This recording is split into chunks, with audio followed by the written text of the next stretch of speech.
It's January 3, 2026. Hi and hello sa lahat ng aking mga subscribers sa aking maliit na YouTube channel. Ang tagal kong hindi na nakapag-vlog simula noong hindi ko na matandaan kung kailan yung huli kong gawa ng video. So ngayon ulit dahil gusto ko muna kayong batiin ng Happy New Year sa lahat ng aking mga subscribers all over the world. All over the world. Kahit Philippines lang ang mga kahit sa Pilipinas lang applicable ang aking mga ginagawang mga video, of course. So Happy New Year at saka late ko na kayo mabati ng happy holidays last December.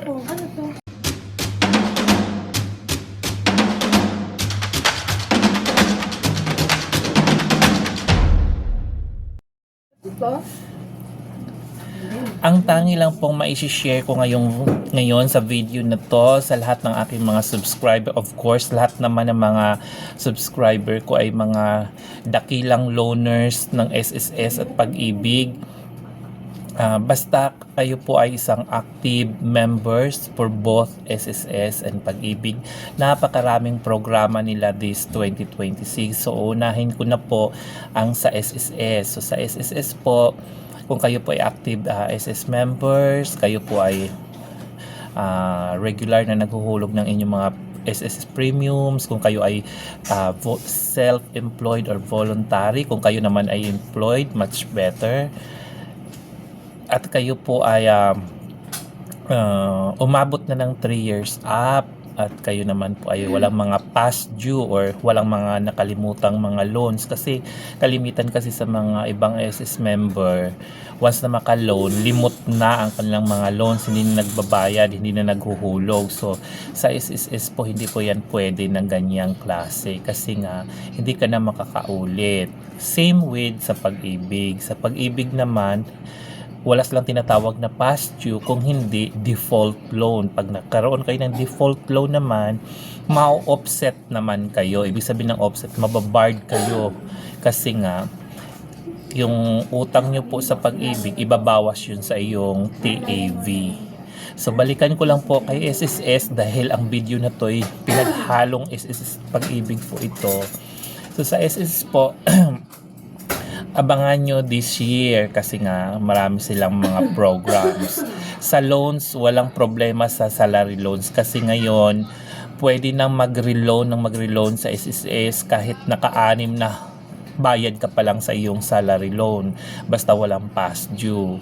Sa calamity naman, nag-stop yung calamity, meron namang kapalit na yun na emergency loan which mag-i-end this coming December 2026 pa. So from this month, January to November, check nyo na, qualified kayo mag-emergency loan basta walang past due. And then yung latest po sa kanila ngayon ay yung SSS microloans. Ito daw po yung microloans pamalit doon sa mga SS members na nangungutang sa mga OLA or mga online lending apps or sa mga Bombay or sa mga nagsasangla ITM, kaya gumawa ng program ang SSS. So ito na po yung microloan. So maganda ito. Kung gusto nyo malaman pa ang mga criteria, terms and condition, kung paano mag-avail ng microloan, so abangan natin sa official SSS ng Facebook page nila. Pero madali lang din po basta once na kayo po ay merong SS online account, mag-login lang kayo sa inyong online, din makikita nyo po doon. And same with sa Pag-ibig. Sa Pag-ibig din ngayon, marami na rin silang mga binago sa kanilang mga loans. So andun pa rin yung after 6 months mo magbayad na, kayo po ay nakapagbayad na for 6 months, pwede na rin ulit mag-reloan, ganoon.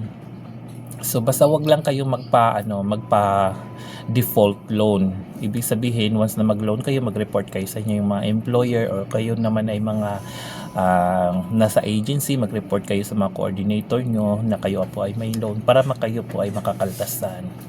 Yun lamang po. And then, see you sa mga next vlogs ko kasi nga naka cellphone lang ako. So, baka pala rin makabili na ako ng magandang camera at saka maraming gamit para mapabuti ko yung aking mga vlogs para sa inyong lahat ko mga subscriber. So, welcome 2026 po sa inyong lahat.